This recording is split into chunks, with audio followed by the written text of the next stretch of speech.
time for Hearth at Home Nostalgia's Nostalgia News. We just like to give you the scoop from the past. Welcome back to the Nostalgia Visual Podcast.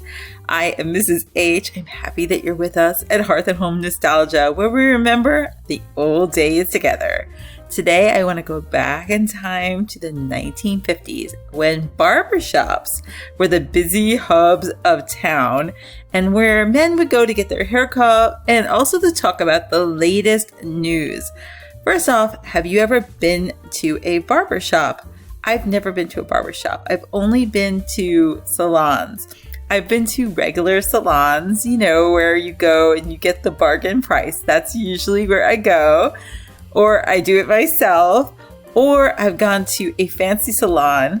When I was younger, I was part of a program where you would get treated to getting your hair cut and dyed if you allowed the students to work on you. And it was such another world. It was like completely luxury, and they offer you all this food and drinks. Oh, that was the life. But what about barbershops? Have you been to a barbershop? And if so, when was the last time? Please let me know in the comments. If you're a female, do you remember going to the barbershops too? Because when I was looking at the pictures, I was surprised to see women at the barbershops. I mean, maybe I was ignorant of this. I did not realize that it was for both men and women. Was that normal? Let me know. So join me as we go back in time to the 50s, and we're going to spend a day in the life of a barber. So imagine the smell of pomade and a talcum powder, the hum of the clippers, and the lively conversation between the barber and his customers. I would say that mostly barbers were men, at least in all the pictures that I see. But today when I go to a salon, it's kind of mixed. So let's talk about a barber. We're going to call him Frank.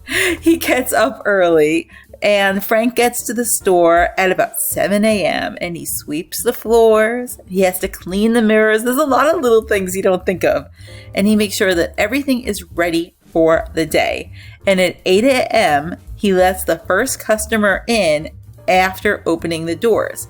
Now, in my downtown area, they have a barber shop, and it seems like it's kind of like high end now. It looks retro, but it's definitely trying to attract, I feel like, this old vibe. Frank calls him by name. So the customer comes in and Frank's like, "Hi, Timmy," or whatever it is. And he asks how his wife and kids are doing. Frank then helps him sit down. And while Frank cuts his customer's hair, they talk about what's going on in town, the latest baseball scores, and the weather. I am not into sports, so I wouldn't know any of these things. But today, everybody would be on what? Everybody would be on their cell phones. In fact, when I've gone to the salon now, I always expect to see like all the hair cutting books of like all the fun fashions, but they usually don't even have them out anymore. It's like everyone's just on their phones. So I would like this. I think I'd need some practice talking about baseball scores. So, do you guys know all the scores? And so as the morning goes on, more people come into the shop. Men come in and out, and some just for a quick trim, others for a full shave and haircut. So the old shaves, I believe in the 50s, were still the razor, right? Like the raw razor. Let me know if you've ever had one of those done. So Frank knows everyone's name, and everyone knows Frank. They talk about their families, and they find out what's new in town, and they have a few laughs together.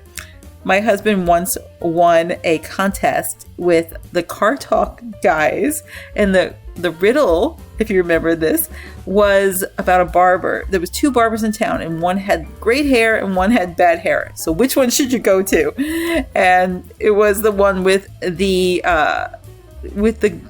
bad hair, because it was the other one that was doing the barbering, hair cutting on him. So you can remember that riddle.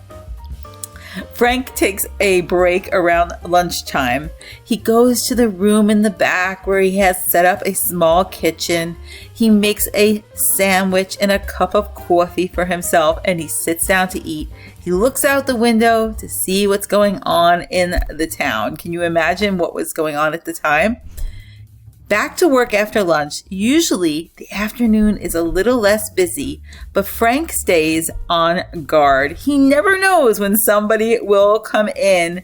Between customers, he sharpens his tool, he cleans up his workspace, and he talks to anyone who stops by. I don't know how to really sharpen knives. I am a Shark Tank addict. I love Shark Tank and Dragon's Den, which is the English version. And they have had people on where you can get your knife sharpened and send it in and things like that.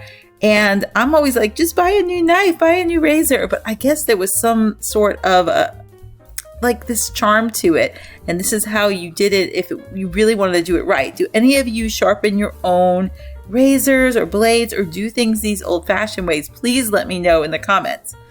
So Frank is ready to close up shop about 5 o'clock. He sweeps the floor one more time and he puts his tools back where they belong and he locks the door. He breathes in deeply and smiles. Another day is over and he's spent another day doing what he loves. So this is a proud profession. I think that the old traveling salesman, the milkman, the iceman, the barber, these were noble professions, and some of them are still with us and some aren't. Oh, the 1950s, what a great time that they had. Of course, there was the other side as well. So I hope you enjoyed this look back at a barber's day in their life. And please sign up, subscribe to Hearth and Home Nostalgia Family so we can go down more trips down memory lane. Until next time, please leave a like, and I'm so glad you joined me. I look forward to reading your comments.